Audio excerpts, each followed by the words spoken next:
Good morning, everyone. It's Anifa Menon from hearthealthbrainhealth.com, encouraging healthy grieving and mindful actions. Today, I have been contemplating on one of my favorite subjects, which is subtle energies.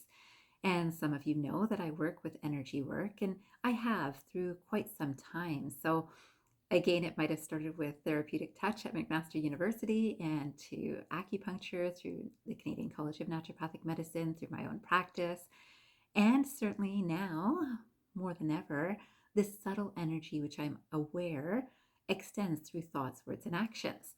Now, a lot of people would say that, oh, yeah, I don't really believe in energy work. And I want you to know that even science is trying to understand this complex energy known as subtle energy. Now, this energy has not been able to be measured by any particular equipment yet, might be at some point.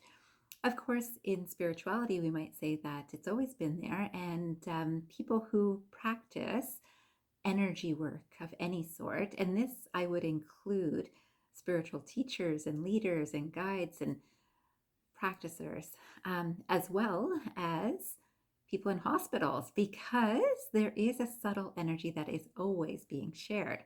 So I thought I'd start today with one quotation that I came across by Stanley Krippner. And this quotation says, "The body does not end with our skin. It extends into time, into space, and into other people." So you would think, wow, how do we know that this is being practiced or experienced in a hospital setting, for example? We'll say a healthcare setting. And we can understand that when we are in a situation where we're in the care of any healthcare professional, we can feel when there's this subtle energy of care, compassion, and healing coming towards us, right? So it could be how they're speaking with us or how they're looking at us, or there is this subtle energy of connection with that. Now, if we understand where we ourselves are standing or sitting or lying down, and where we're coming from in our own thoughts, words, and actions, we can understand that we're also going to see part of what we are experiencing ourselves. So if I'm scared because something is happening in my own body and I'm in a health situation and I'm frustrated or I'm upset or purely fear, I might see that in the person speaking to me. So that people are not speaking kindly to me. This hospital is just awful. I had to wait so long.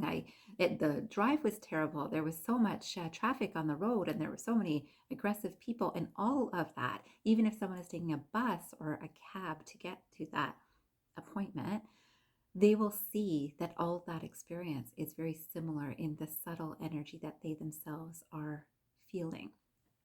So, this is an interesting awareness for each individual to have, that where we are or where we choose to be will affect our own experience and will affect the experience of people around us too. So, imagine if you are lifted by a subtle energy that you felt from a friend, a family member, a healthcare provider, you are also affecting them with your own energy too, right? So I believe that we each need to take responsibility for the energies that we're sharing consciously and not consciously with each other. So if we can be aware of, wow, I'm kind of scared, but I'm going to be really centered to listen, and listen with an open mind, with open ears, with compassion for the person who's trying to help me, right? That's a different space to work from and to experience life from, obviously. So I came across another quotation, which I loved, by Marcus Aurelius. And this quotation says, of course, you would know I'd love this. It says, "Meditate often on the interconnectedness and mutual interdependence of all things in the universe." Interconnectedness and mutual interdependence. So, how I am treating another, how I am thinking about things is going to affect another. Right now, we all know that there are things going on in the Ukraine that many of us are feeling. And if we're feeling it, we might keep on thinking about, oh, I don't think they'll ever survive. I don't know how people are going to get through this and all of that. And that's not helpful, right? It's our interconnectedness. And unless we understand the power of our own subtle energies, we can't help properly, right? So then we might also feel hopeless. There's nothing I can do. I'm all the way over here. I'm in Canada. What could I do for people over there? Now, people who can be there in person are, there's people who are working in politics, there are people who are working in legalities, there are people who are working in health. There's so many energies of people that are actually in person and helping, and also those of us that are working energetically to help too.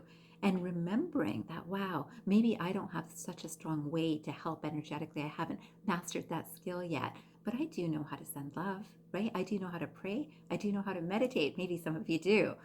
And when we're meditating, you might see that a lot of meditators and a lot of groups will focus on praying for world peace or focusing on the intention for world peace and goodness that can come and is present in our world, that can be fueled with more energies that fuel it.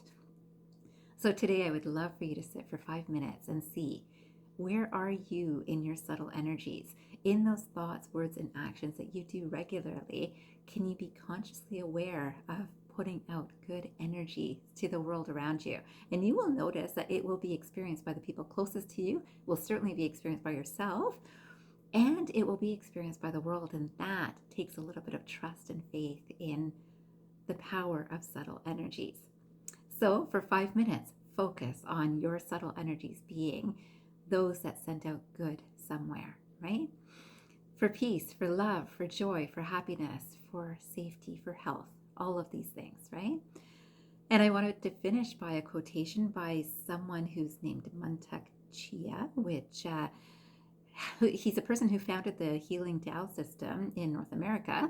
But I thought this quotation was beautiful because it might remind us of power in things that we might take for granted. So it says, trees are the largest and most spiritually advanced plants on earth. They are constantly in meditation. Subtle energy is their natural language. And I believe this. If we look at in North America right now, we're switching from winter to spring-ish time, and we're seeing these trees that had been affected by heavy winds, storms, winter, and now they're still standing strong. Many of them are still standing strong, and they were meditating through all this time. They continue to meditate, and they go with the flow of nature, right? So soon we will see some leaves and some buds and all sorts of beautiful things. This is the power of nature. This is the power of subtle energy, and I hope that you think about it for at least 5 minutes today and direct your subtle energy to help yourself in the world around us. I wish you a fantastic day ahead, and remember, transform your mind and transform your life. Have a great day, everyone.